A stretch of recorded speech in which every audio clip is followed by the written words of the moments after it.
Hello, everybody. Welcome back to Fueled Fridays. Today is episode 6, and we are on the plane.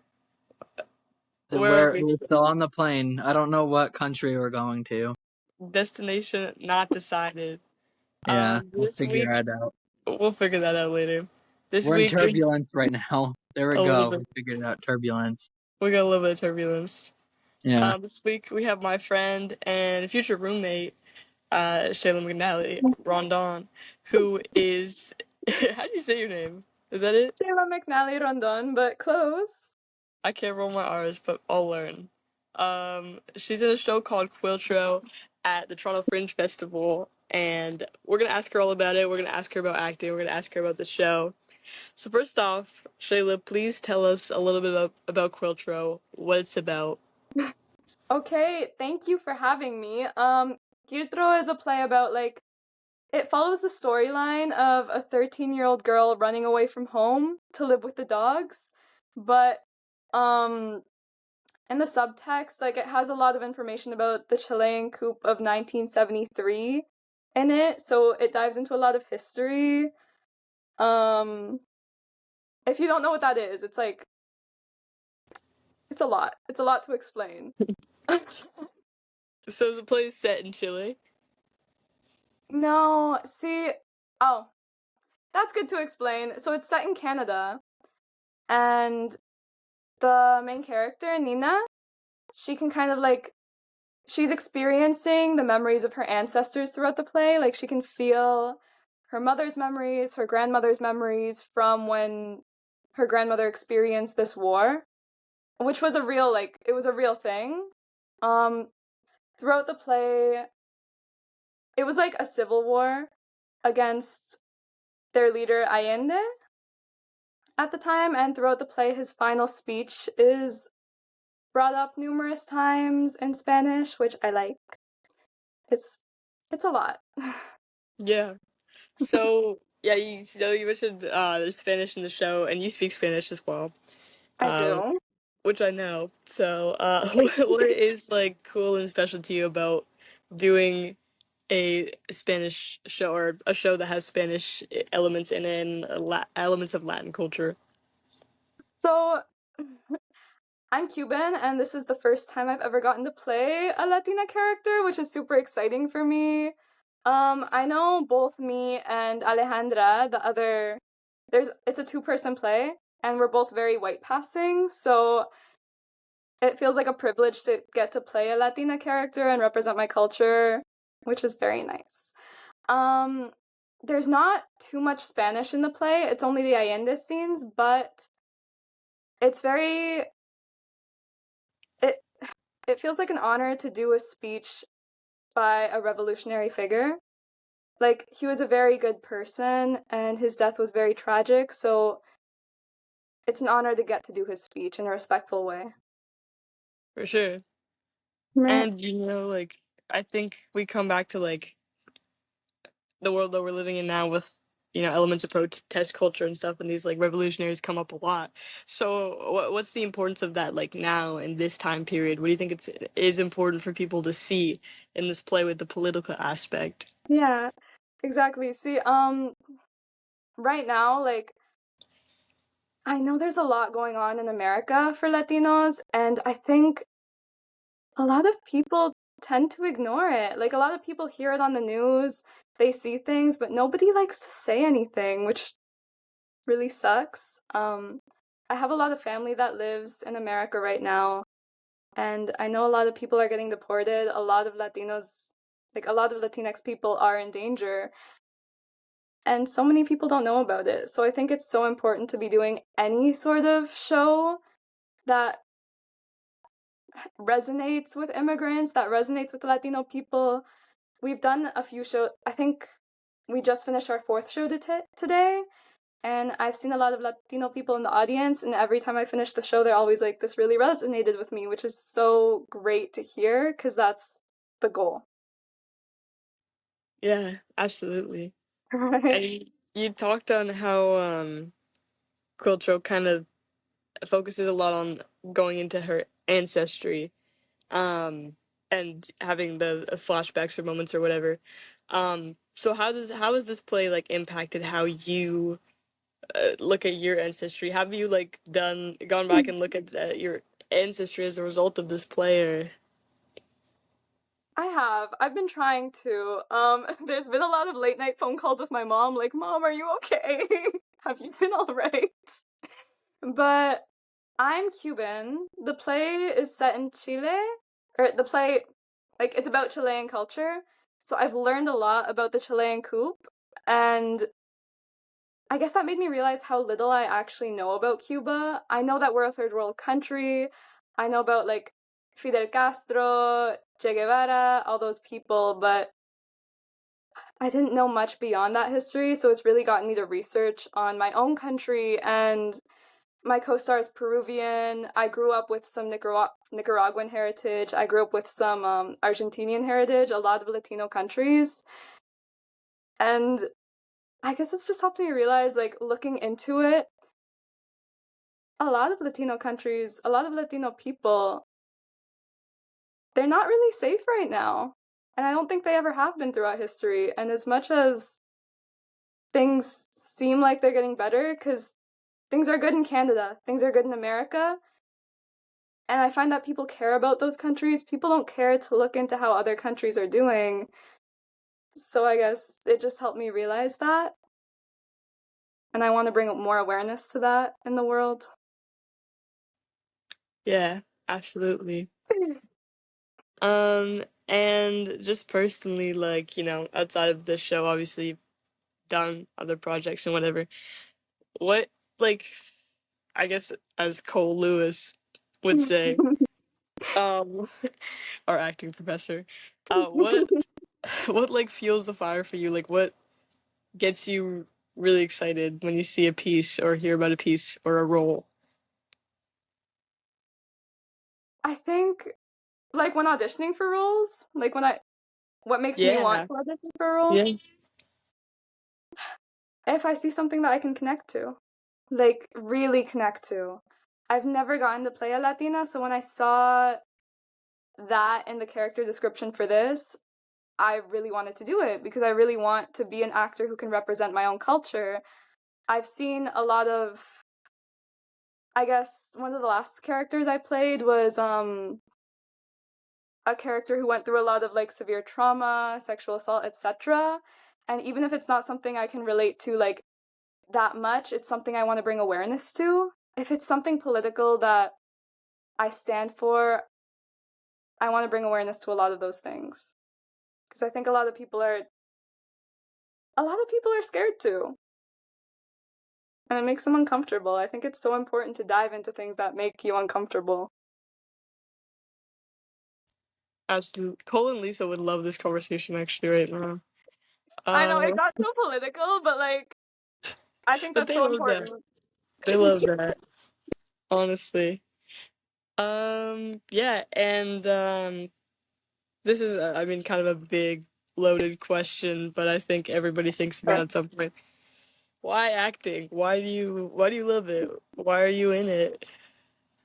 Okay. I guess this is a long answer, so I'll try to shorten it. You don't have to shorten it. We got time. Okay, sick. I moved to Canada when I was very young. I was, like, in between countries for a while, so I can't say I, like, left Cuba when I was 5, but went to Cuba, Nicaragua, blah, blah, blah. Realistically, I was in a Latino country for a long time, and we don't really have technologies like TV. We don't have the luxury of entertainment. So when I was 5, I finally got to Canada, and for the first time ever, I watched. It's so simple. Like, I just watched TV. My mom had to work 3 jobs to afford our house, so I never really saw her. Because of course it's expensive to live here.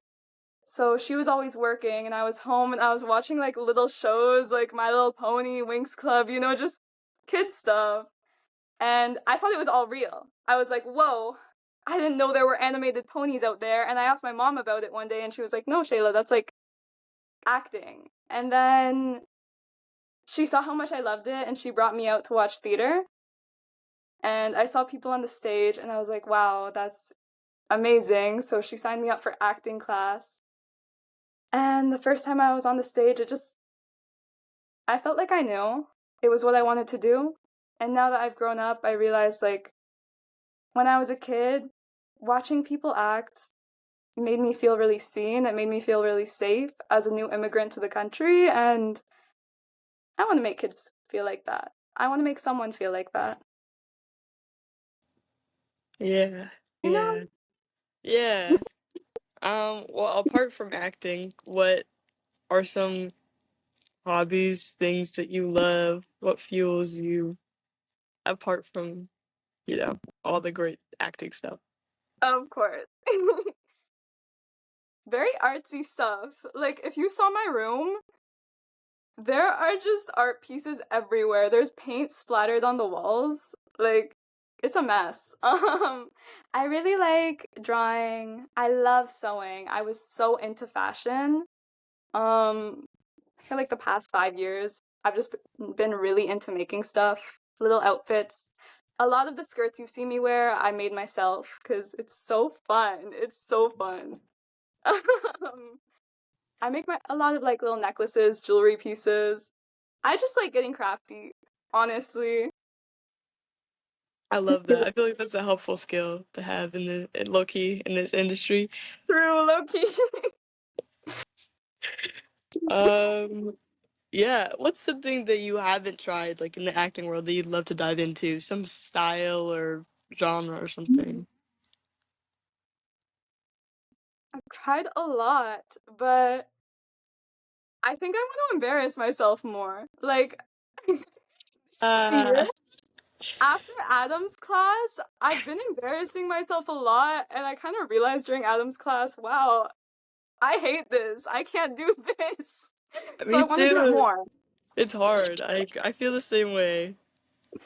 So hard. So I feel like I need to do it. Like, if I want to be an actor, I need to do everything. I need to be dumb. Yes. Yes. No, it's hard, but yeah. Adam Lazarus. Shout out Adam Lazarus. He's taught us so much. So Truly. much I did not want to be taught, but thank you for But teaching it. um yeah. We talk a lot about like movies and various types of media and stuff. So what are some like films that you've watched or music you've listened to recently or TV that you've watched recently that you've really enjoyed and you want to recommend? Oh my goodness. Brennan, my partner has spent me he showed me the TV show Lucifer, and I've been spending the last week just binge watching it. I get home from a play and I'm like, yo, can you put on Lucifer? Keep playing it? Keep playing it? And I swear he's so done with me because it's on the TV 24/7. It's so bad. But Shout out Roberto. shout out Roberto. But it's so good. So watch Lucifer. I also really like the show You. I think You is really good. It's like my favorite. Are there other disciplines that you have dove into or that you want to dive into, like writing, directing, Oh, playwriting? I used to really like poetry back in the day. Um, I won a few little poetry competitions, but we won't talk about that. I would love Okay. to start playwriting. I think I'd love to do that. I'd love to do production. I used to, Mm. in like high school, I used to make little set pieces. I used to make, what are they called? Props. I don't know why I forgot that word. I used to love prop making, so I think I'd love to do that again. Me and Sinead DIY'd our lockers. I'm just saying. Yeah. Heck I, yeah. shout out to TMU, but DIY'd the whole the whole um thing. Shayla and I and they were both in the same scene. Shayla, Roberto, and then me and our friend Oh Alessia did yeah, this scene where there was a hole, like a giant hole in between our characters. stop! Um, I forgot What? about it. We made a hole. yeah. And we used, I think Roberto made the hole or you made the hole. Roberto made the hole. He surprised me with it one day. He just like walked in and dropped a hole on the floor. And then you guys just had a hole, so we were like, okay, I guess we'll use that now. We were just gonna not, we were just gonna pretend that there was a hole. I know. That's what I thought we were doing till he made one. You know what? It killed. Oh, How do yeah. you make a hole without causing property damage? It was What like did he do? it was like a circular piece of like tarp. Was it? It was like a reverse Oh, hole. Like, it it was the wasn't. opposite of a Yeah, hole. wasn't Yeah, actually a hole. no, No. Yes, not. we did Yeah. not dig You don't. underneath the You don't TMU have. You don't studio. have the budget for that. You don't have the budget to dig a hole. No, although it would kind of be in character for TMU if there was just like a big hole in the studio. Stuff happens there, man. Right beside the giant pole in our classroom. It's Yeah. Maybe we should dig out the pole. Yeah, that's your hole. I think the whole theater would like collapse onto the room. That pole's got to be there for something. That's true. It's for there's some structural reason it's probably there, but it does kill the vibe. You can take it out and figure it out. We can see how It's a small budgetary issue if it falls.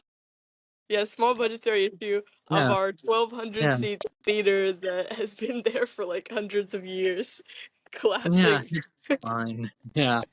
Or you can just reuse the pieces. I think we almost broke the pole first week of class with like the banging it with a water thing. That was me. Why would you do that? No, because our professor told us to. Oh. It would be his fault. It would be his fault if something bad happened. Her Miss Cole Lewis. Oh, I can't. I honestly didn't know what you said. I didn't hear their name. Okay, so she told me to hit the like I was hitting the chair on the pole at one point, and then there was somebody who was hitting a bucket on the pole. Yeah. Oh, nice.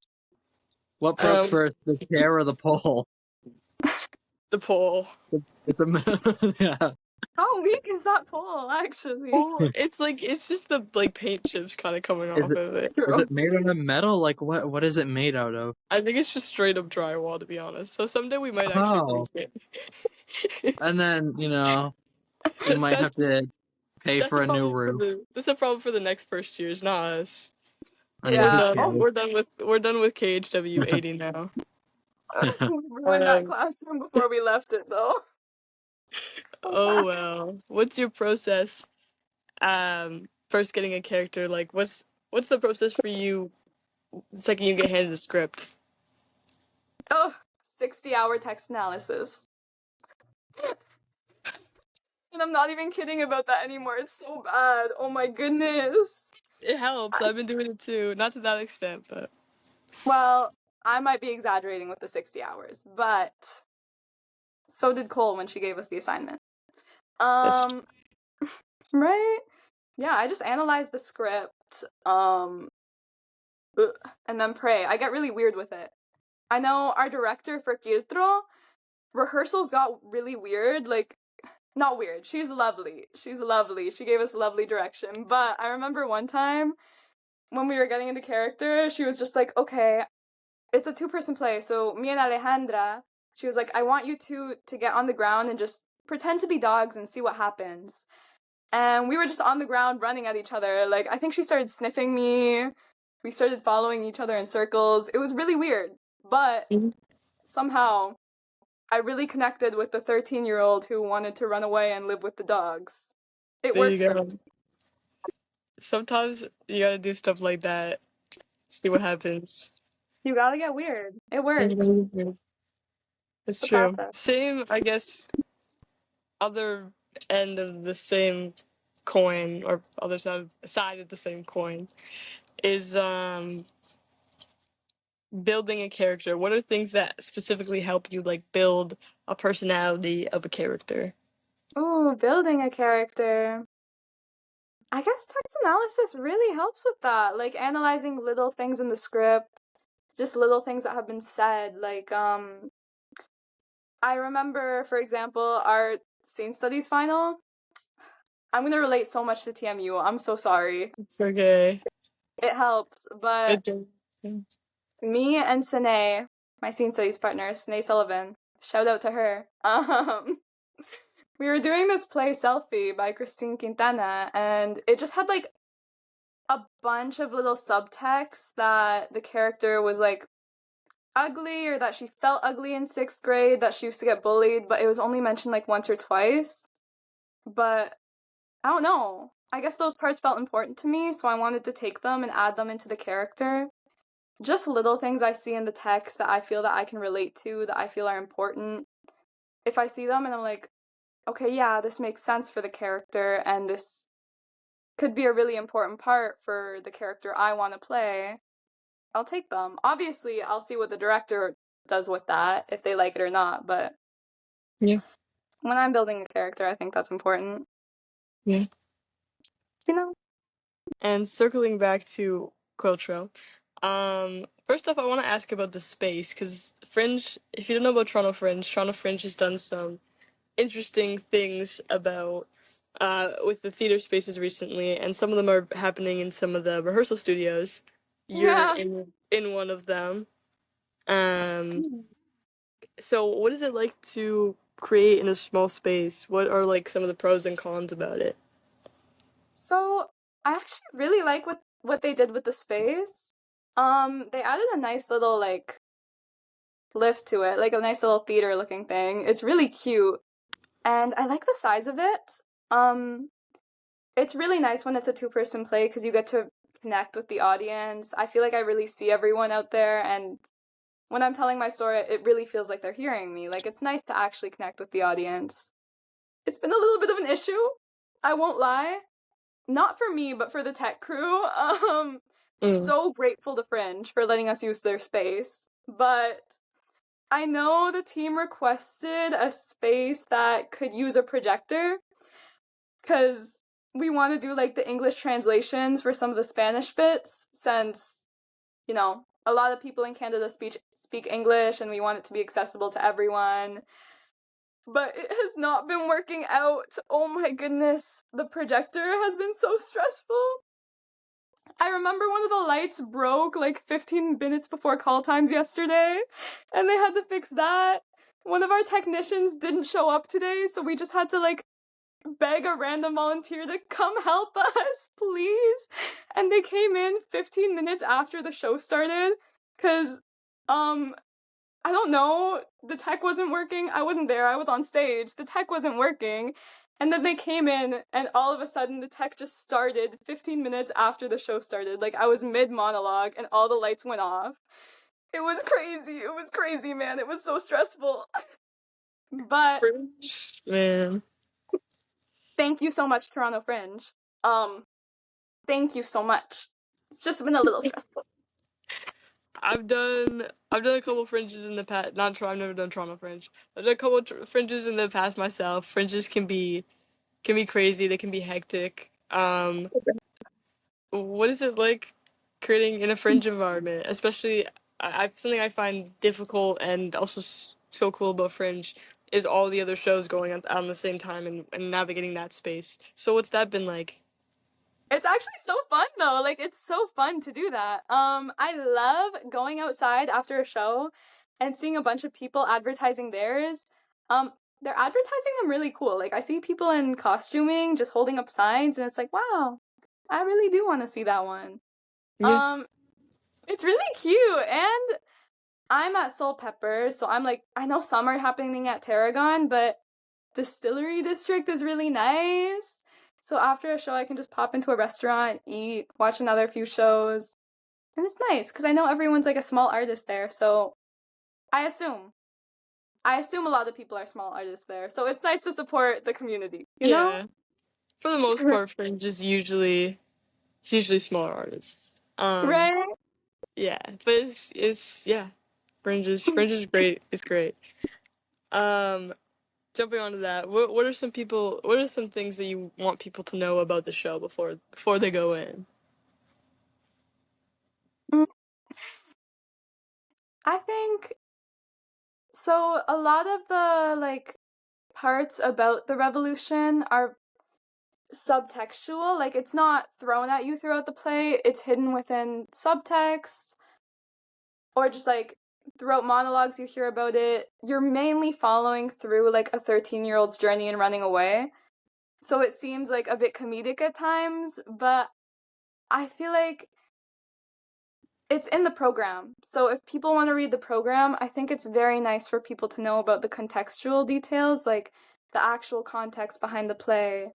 Allende, the Chilean coup, Pinochet, everything about that time, because it's really serious. And it's just nice to know things.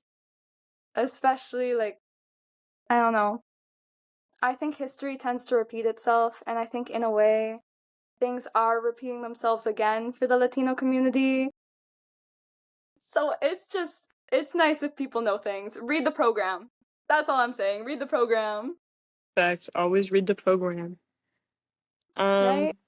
And what's your big sell? Like, why? Tell me right now. I mean, I'm going to see it next week, but tell me right now why I should see the show. Mm, you should. You have to. Everyone in the show is like at the start of their career. Yasmin Agax, this is the first piece that I believe this is the first piece she's written and produced. This is Asenia Lyle's first time directing.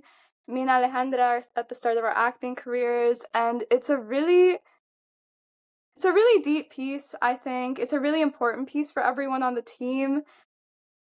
It would be really nice. It would be really nice if you guys would support us at the start of our careers, and I think it's really important right now to, even if it's not Quiltro, I think it's really important to see Latino plays or plays just like from non-white playwrights, whether it be this one or another one. I know there's a lot of Latino shows going on in Fringe right now, and I know there's a lot of other cultural shows. Like, I think it's so important in a country as diverse as Canada to support people who aren't just white playwrights and actors. Obviously support them too, support everyone, but support everyone, not just them. You know? But I guess that's advertising everyone. I'm so bad at advertising myself. I'm so sorry. That's okay. I will. I'll put the link and everything and make sure Thank that you. people can go buy tickets. Also, Fringe is probably your cheapest ticket that you can get in Toronto. Like Yeah. the base tickets is like 18.75. And there's like lots of pay what you can shows going on as well, and lots of free events in the Fringe patio, readings and such. So like if you're in the city and you're like, I can't afford to go see theater but I want to go see theater, Fringe is bumping. Is a really good option for that. Oh, Um it's also super fun too. I'll actually hype it up. Okay. Our director always says it's cheaper than a movie ticket, so come watch it. We're in the Distillery District, so it's like really fun. There's a lot of shows there. It's only an hour, so it really takes no time out of your day to just stop by, watch us, and watch all the other shows too. So please, I swear I'm a nice person. Please come watch me. please no, yeah. It's yeah. So from what I understand, or from what I read about the play, Yeah. is there a super bit of a supernatural legend element to it? Yeah, actually. See, I don't like to spoil things. I'm very bad with spoilers. But I will say I don't know, I think it's a really cool scene. I think the ending is so fun. It's so fun to act it. So I hope it's fun to watch it. But yeah, there's like a little bit of supernatural, like mythology type stuff in there. There's a really cool puppet, so you should come watch it. It's actually sick. I think the puppet looks so cool. I do love puppets. Right? Right? You have to come watch just for that one scene. You're so curious now. Exactly. I'm very curious. That's Um, good. dream role, dream show. What would it be? Me? Yeah. There's so many. So it's such an issue. Ooh. Ooh. See, I guess it's not a show. It's a book. But if you've ever read a Junji Ito book, there's a book called Tomie, my favorite book ever. If I could play her, that would be the dream. That would be my dream. Biggest dream ever. Or like, I think we're different races. I don't think I could do that. I don't know. Never mind. But a character like her, you know what I mean? You know what I mean? She's like a little evil. I would want to play a villain. I've never played a villain, and I want to so bad. I think that would be so cool. Just let me play a scary monster. That's all I want. Fun. I've technically played villains, but I don't know if they can be considered like evil. Wait, who have you played? Sorry, you have to tell me now. I did. Danny DeVito. I did Mr. Wormwood and Matilda, which is technically the bad guy. He's the main villain. Other than Trunchbull, obviously. Secondary. He's the secondary antagonist. Yeah. Wait, And I did Oberon cool. in Midsummer Night's Dream, and in my opinion, Oberon's kind of evil. I mean, he comes around, but You can consider him an antagonist. yeah. If I could sing, like, have you ever seen the musical Be More Chill? Yeah. I love that. Okay, I love Be More Chill. If I could sing, and if I were a guy, I'd want to be Michael. That used to be my dream role when I was a kid. But I can't sing. No. Maybe I want to be someday. Michael. It's never too late. What? It's never too late. We got more. Can they just We got gender bend 3 more him years. You could. You True. know what? We got 3 more years of music training. By the end, we'll make it happen. I trust the TMU process. I think I'll be able to sing, hopefully. Heck yeah. But yeah. You're from Niagara Falls. I am. I was at like a music festival the other day, and I heard this musician from Niagara Falls talking about like the environment artistically and how it's kind of strange. But what's it like? Like, what's the art scene like in Niagara Falls versus Toronto? Oh my god. There are so many more opportunities in Toronto. It's insane. Like, in Niagara Falls, I took part in a lot of community theater, which I'm so grateful for. But I think the only real theater there that you can audition for is being a part of Shaw Festival, which is lovely, but they rarely hold auditions that I've seen that I could find. So it's really hard to be a part of anything when you're there. And Toronto is so far away, so it's like if you want to be a part of something, you kind of have to take the train here, but that's such a hassle in and of itself, so it's so bad in Niagara. It's really fun. Like, I was a part of around, I believe, 6 shows at once last year, all community theater. And a lot of people just like try to make it happen for you because they want there to be more arts. Like, I know one of my teachers paid to sponsor me so that I could do a one-woman show in Niagara, which was so nice of her. That was so considerate. Cole Lewis, she teaches a little theater program for the youth there, which is so sweet. Shout out, always. I love Cole. Favorite teacher. Don't tell the other ones I said that. I love them all. This is public, so they won't. That's fine. They won't see watch this. it. Yeah, we might get popular at some point. But no, shout out all the professors. I love them all. Cole's just like a sweetheart. Cole is incredible and has done so much for my acting already, and we never have her again. So, but I know it's tragic. Yeah, It's actually so sad. We have her first year, and then she's gone for like half of next year, and then after that she's not teaching third year or fourth year. So, but we do love Cole. She can do it again for us. Yeah, she should. But I think in Niagara it's nice because a lot of older people try their best to sponsor the arts, which is so sweet. There's just a lot less opportunity. Here, I think it's sponsored a little bit less, but there's a lot more people who are actually trying to do it by themselves. So Mm-hmm. It's nice. I like Yeah, Toronto a lot. It's so good for the arts. for sure. And talking Most about people. to speak on scene study and scene partners, and what for you makes another person a good scene partner, and what also makes you yourself a good scene partner?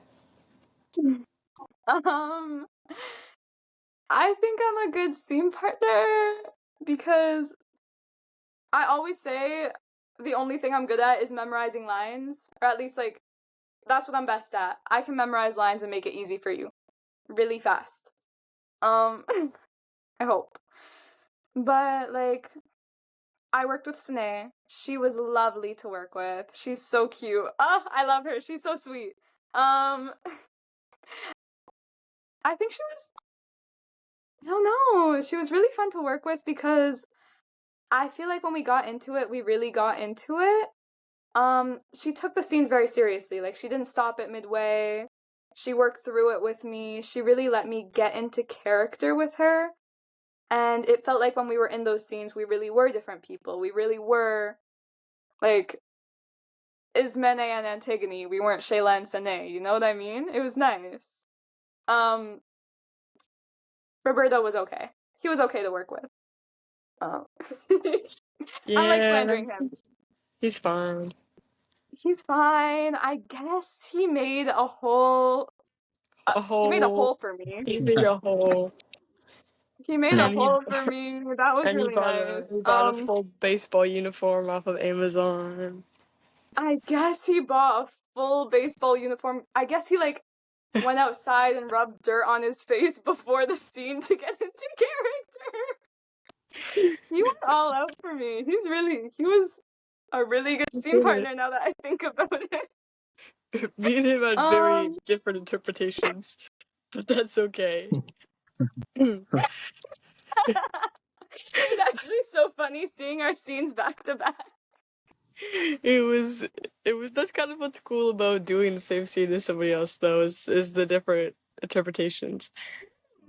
I love seeing him in a baseball uniform and you in your like and me in a jeans. just like a casual. Yeah. I love seeing oh my goodness, Alessia. How did I forget her name? Much love to Alessia. I love seeing her in a full sundress and me in like jeans. The contrast Yeah. was crazy. But oh my goodness, what was I talking about? A good scene partner. Yeah. Honestly, as long as I can learn off you, you're a good scene partner. And I think I learned a lot off both Roberto and Sine. I also worked with Angie. She was lovely too. Yeah, I think I learned off all of them, and that's what really matters, you know? Roberto made it hard for me. I think I like that. I think if you make it, I agree with our teachers, if you make it harder for your scene partner. Yeah. I'd So love did to the have other ones. Roberto as a scene partner. Roberto said he wanted to pair with you once, I think. Whoa! That's so cool. Jake That'd and be Jake great. working together. I'm hoping, I mean, realistically it won't happen because it's just not enough. But like, I'm hoping over the next 3 years I get to work with as many people as possible. Not everybody, I probably won't get to everybody, but yeah, speaking on Greek, because we did Greek theater this year. Oh, Have yeah. you worked with other like classical or heightened texts before, Greek, Shakespeare? Ooh. I actually haven't much. In my high school, they took Shakespeare out of the English curriculum. Niagara Falls is crazy for that. That's damn. I think instead of Shakespeare, we really dived into Commedia dell'arte. So I worked with that a lot, but nothing like no Shakespeare, no Greek. So this was my first time doing it this year, which was really it was wild for me. It was a lot. It was fun though. Yeah, it's quite the time. Damn. Um, Yeah. On that, as sitting back from like an audience perspective, as somebody who knows things about theater, like going to see a show, what is something for you that makes a piece of theater engaging? I think it's really all about how it's directed. Like, obviously good acting. I'm the judgiest person. I'm so sorry. I'm always like, ooh, okay. Their voice work. They use this voice True. technique. Okay. Like, I'm always looking at their acting, but that's just because I want to learn off them. Like, what really keeps it engaging for me is, I think, the direction. Yeah, like the actions that they do, the setting, the props, really everything, I guess. Because I like to do a little bit of everything. Like, I like to do production, I like to do acting. So I guess as an audience member, I'm so full of myself. I'm engaged in everything that I like doing, you know? And I think that's normal for people. Yeah, I think that's pretty. It's Right. pretty. You tend to look at like a prop and you're like, ooh, I know how they made that. Or you're watching an actor and you're like, I know what technique that was. Oh my goodness. Yeah. Meisner. I see Meisner. No. Yeah. Um, we talked about like the political of your show. Um, and a little bit of that in the other world, but like as an actor, like why do you think other actors should be involved in politics and like protesting and advocacy within the work? Well, like, I think other actors, I guess, like, for big actors, I think because they have a lot of say over society. I don't know, I guess I don't fully understand why, but as people, we tend to place a lot of trust, a lot of belief in big actors out there. We kind of, I don't know, we really, like, what's the word? We treat them a lot, Idleness. we Yeah. idolize them. Yes, we really idolize them, and I don't understand why, but I think if you have the power to get people to listen to you, you should use it. Why wouldn't you? Um, it's also just good to be informed as an actor. It's good to inform yourself on politics, to know what you're doing. If you're taking on a political work, you have to know what it's about. I think as humans, it's important to educate ourselves on stuff like that in general, but especially if you're taking part in something that could get you to a place where people see you like that. You know what I mean? Yeah. Right? And before we're getting to a good time spot. Yeah. So what are some things that you want to shout out other than the show that you're doing now? Things I want to shout out. Yeah. Um, all of my classmates. Shout out to Brennan. Oh my goodness. Sick actor. Go. Who could that be? But oh my Oh. goodness. I would shout out all 24 of our classmates, but I don't got time for that. Um, oh my goodness. The Basil Page Productions Instagram. Um, them obviously because that's our show, but I think they've also shouted out a lot of other Latinx like plays in Fringe. So if you want to check out their page and see which ones they've shouted out, go check those out because Fringe is so accessible. I don't want to shout out like something that's really expensive because I know even I can afford $30 tickets to things. I'm very broke right now, which is okay. But like, go check out Fringe shows. Anything. Go check out other Latinx shows. Go check out other cultural shows or fun shows. Ooh, what's the one Kieran's in? Oh, uh, never ever Jim and or Cody. something ever after. Life, Life ever after. Life Ever After. Go watch that. I'm sure But it's you know sick. what? You can't. You can't Oh. go see it because it's completely sold out. Isn't that awesome? I know, me too. But isn't that amazing? Shout out Kira and Proudies. That's so we're so proud of you and happy for you. Selling a whole Fringe run is crazy. So I know. I'm so proud of him. good on Lovely you. guy. Bro. Is Lovely anyone in the man. class doing things? I need to be updated. I'm gonna go check out your AJ. show. Yep. Midsummer Night's Dream, July 19th. AJ, well, we're gonna interview her probably when she does her show in Hey! August. Tristan Mercado in Blood Brothers at the end of July. With Sheep's Clothing Theater.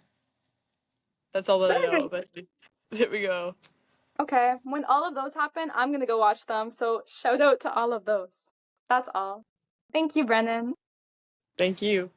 All right. And that brings our episode to an end. Next week we'll be in where, Jace? In worse turbulence? Is that what comes after minor turbulence? I guess so. Yeah, And we'll figure that out. next week we're gonna post the interview with Laura Brunelle. Woo! I'll watch that one. More fun.